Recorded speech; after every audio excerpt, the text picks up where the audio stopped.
Hello दोस्तों, welcome to ICM channel. आज हम लोग यहाँ पे जानने वाले हैं 3 शेयर के बारे में। आप इस वीडियो को जरूर से अंत तक देखना। पहला यहाँ पे है IRFC। देखो आज के दिन यहाँ पे 4.25% का जो है एक शानदार गेन में यहाँ पे क्लोजिंग देखने को मिल रहा है, लेकिन हाँ यहाँ पर गेन जो है 5% तक भी देखने को मिला है। एक यहाँ पे गजब का गेन देखने को मिल रहा है। बहुत लोग ये जानना चाह रहे होंगे कि यहाँ पे क्या न्यूज़ है। तो देखो ऐसा कुछ भी यहाँ पे न्यूज़ निकल के नहीं आ रहा है, लेकिन आप ये जानते हो कि यहाँ पर आपको राम मंदिर के जो कारण एक अच्छा गेन देखने को मिल रहा है, क्योंकि बहुत सारे एक्सपर्ट के अनुसार यहाँ पे रेलवे सेक्टर में एक बड़ा फोकस यहाँ पे बना हुआ रहेगा और खास तौर से जो इसका बेनिफिट है वो यहाँ पे IRCTC को ज़्यादातर मिलते हुए दिखाई देगा, जो मैंने कल के वीडियो में भी शेयर किया था। लेकिन मैं आज का यहाँ पे ये बता दूँ ना, देखो भाई यहाँ पर भाई जो ब्रेकआउट हो चुका है, ठीक है। जो यहाँ पे टॉप लेवल था उसे वो आज यहाँ पे ब्रेक कर दिया है, तो ये एक गजब का यहाँ पे जो है मोमेंटम देखने को मिल रहा है, एक बाय सिग्नल। यदि हम लोग यहाँ पे टेक्निकली यदि भरोसा करते हैं तो एक अच्छा यहाँ से आपको रैली देखने को मिल सकता है। बहुत लोग ये डर रहे हैं कि भाई यहाँ पे जो है कभी भी सरकार स्टेक सेल कर सकता है। देखो भाई सरकार स्टेक जब सेल करेगी तो ऐसा नहीं हो कि भाई कंपनी बर्बाद हो जाएगा, ठीक है, कंपनी का बिजनेस यहाँ पे खराब हो जाएगा या फिर चेंज हो जाएगा। तो फिर इतना डर वाली कोई बात ही नहीं है, जो मैंने शुरू से ही शेयर किया हुआ है। और इसलिए मैंने आपको ये भी बोला था कि जब बीच में ये 90 के प्राइस में भी आया था, मैंने बोला था कि देखो भाई इसके बारे में आप सोच करके चल सकते हो।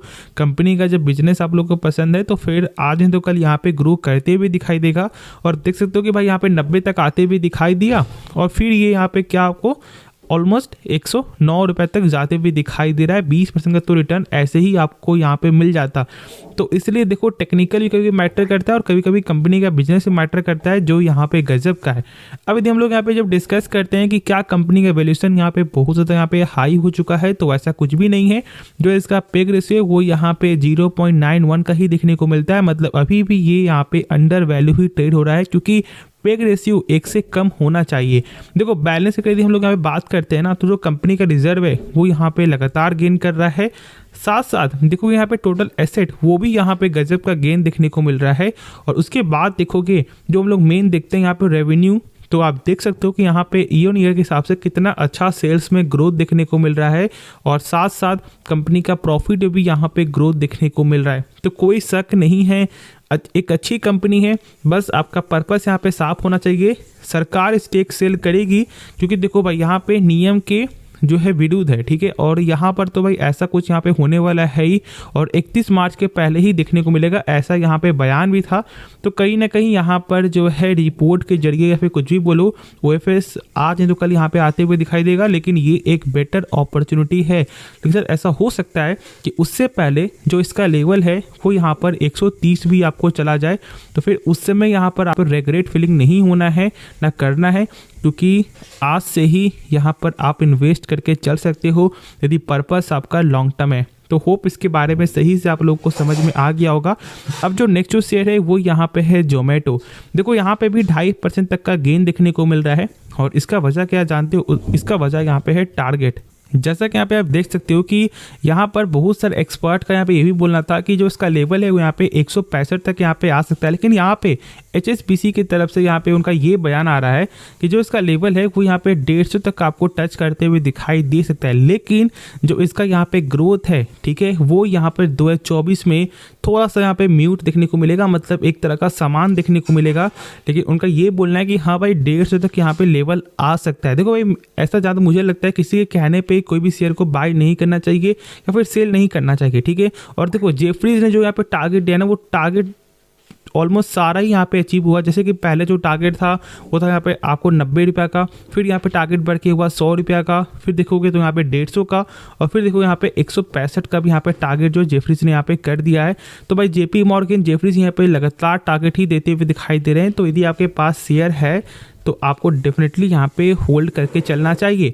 देखो मैं बता दूँ यहाँ पे कंपनी का फंडामेंटल स्ट्रॉन्ग नहीं है, ठीक है, लेकिन हाँ यहाँ पे बिजनेस स्ट्रॉन्ग है और इसलिए लोग यहाँ पे इन्वेस्ट कर, जैसे कि जानते हो कि लोग यहाँ पर आपको यही सोचते हैं कि भाई फूड डिलीवरी का बिजनेस है, लॉन्ग टर्म में एक बड़ा मार्केट यहाँ बन सकता है। और कहीं ना कहीं यहाँ पे एक हद तक बात भी यहाँ पे सही है और इसके कारण लोग यहाँ पे इन्वेस्ट करके चल रहे हैं। यदि आप यहाँ पे फंडामेंटल बेसिस पे जाना चाहोगे तो मैं बता दूँ कि देखो कंपनी का फंडामेंटल यहाँ पे स्ट्रॉन्ग नहीं है। हाँ सेल्स यहाँ पे ग्रोथ है, लेकिन जो यहाँ पे आपको नेट प्रॉफिट है यहाँ पे लॉस देखने को मिलता है। उसके साथ साथ देखोगे तो यहाँ पे कंपनी का ROC ROE ठीक है, डेब्ट टू इक्विटी ये 0.03 का, लेकिन उससे कोई मतलब नहीं है क्योंकि यहाँ पे इंटरेस्ट कवरेज रेशियो माइनस में देखने को मिलता है। मतलब यदि कंपनी के पास यहाँ पे 100 रुपये भी कर्ज है ना, तो भाई कंपनी पहले ही यहाँ पर आपको -763 रुपये का यहाँ पे लॉस कर रही है, तो फिर कैसे ये 100 रुपये को भी चुका पाएगी। तो इसलिए ओवरऑल एक चीज़ को हम लोग यहाँ पे सही से समझ सकते हैं कि कंपनी का फंडामेंटल यहाँ पे स्ट्रांग नहीं है, बस यहाँ पे बिजनेस स्ट्रांग है और इसलिए हम लोग यहाँ पे इन्वेस्ट कर रहे हैं, क्योंकि शायद ऐसा हो सकता है कि भाई यही बिजनेस के जरिए एक दिन यहाँ पे कंपनी का फंडामेंटल यहाँ पे स्ट्रांग हो जाएगा और ग्रोथ और ज़्यादा यहाँ पे बढ़ते हुए दिखाई देगा। तो इसलिए आपको बिजनेस जाना है देख करके, तो कोई दिक्कत वाली बात नहीं है। लेकिन जब आप ये देख रहे हो कि भाई फंडामेंटल कैसा है, तो ये भाई यहाँ पे ख़राब देखने को मिलता है, दैट्स इट। और इसमें आपको सही से समझ में आ गया होगा कि यहाँ पे दोनों में क्या डिफरेंस है। उसके बाद जो यहाँ पे नेक्स्ट स्टॉक है वो यहाँ पर है केपिट टेक्नोलॉजीज। और देखो मैंने आपके साथ जो है 3 दिन पहले वाले जो वीडियो में ये शेयर किया था और मैंने उससे बताया था कि देखो उससे में रेंज चल रहा था 1500 कुछ रुपया का, ठीक है, और आज चल रहा है 1540 रुपया का। बहुत से लोग अभी भी यहाँ पे प्राइस को देख कर जज कर रहे हैं, लेकिन ऐसा कुछ भी नहीं है। प्राइस को देख करके और पी को देख करके ये मत समझना कि भाई इसका प्राइस यहाँ पे बहुत ज़्यादा ही यहाँ पे बढ़ चुका है, क्योंकि यदि हम लोग यहाँ पे पेग रेशियो एक बार देख लेना तो भाई 0.26 का ही देखने को मिलता है। मतलब कंपनी अभी भी यहाँ पे अंडर वैल्यू ही ट्रेड हो रहा है। देखो जो लोगों को नहीं मालूम है, मैं आपको बता दूं कि शॉर्ट में तरीका क्या होता है आपको पेग रेशियो जो नापने का, कि 1 से कम होना चाहिए, ठीक है, और यहाँ से 1 पर कम देखने को मिलता है। तो इस बात को हम लोग सही से भाई समझ सकते हैं कि कंपनी का जो फंडामेंटल है वो यहाँ पर यही शो कर रहा है कि अंडर वैल्यू है, और बाकी जो ऐसे कंपनी का जो यहाँ पे जनरल फंडामेंटल है जैसे कि ROC हो गया, ROE हो गया, फिर देखोगे यहाँ पे कंपनी का डेब्ट to equity, interest coverage ratio, quick ratio, सारा कुछ यहाँ पे सही है। और साथ साथ देखोगे तो यहाँ पे कंपनी का जो कैश साइकिल है वो भी कहीं हद तक यहाँ पे सही देखने को मिलता है। लेकिन ये कैश साइकिल यहाँ पे होता क्या है? देखो कैश साइकिल मतलब यहाँ पे शॉर्ट में ही जानो, जैसे कि जहाँ से कंपनी सामान ले रही है और जहाँ पे कंपनी सामान बेच रही है, ये जो दोनों जो यहाँ पे साइकिल है ना, इस पैसे को देने में और जो यहाँ पे लेने में पूरा कंप्लीट डेज यहाँ पे लगता है 64 डेज, मतलब 64 दिन के अंदर कंपनी का पैसा यहाँ पे रिटर्न मिल जाता है कस्टमर के द्वारा। और ये कहीं हद तक यहाँ पे सही है। और इसे चेक करने का यहाँ पे क्या तरीका होता है, चेक करो इसका कंपटीटर जो ऑलमोस्ट यहाँ पे देखोगे तो किसी का यहाँ पे 80 दिन है और किसी का 70 दिन है, किसी का 50 दिन भी है, ठीक है। लेकिन ऐसे देखोगे तो भाई जितना ये कम होता है उतना ही अच्छा होता है, और यदि माइनस में है तो यहाँ पे और अच्छा होता है कैश साइकिल, जो यहाँ पे देखोगे तो भाई सही ही देखने को मिल रहा है। फिर देखो यहाँ पे प्लेज परसेंटेज, तो यहाँ पे 0.00%, मतलब यहाँ पे प्रमोटर का एक भी जो स्टेक यहाँ पे गिरवी नहीं है।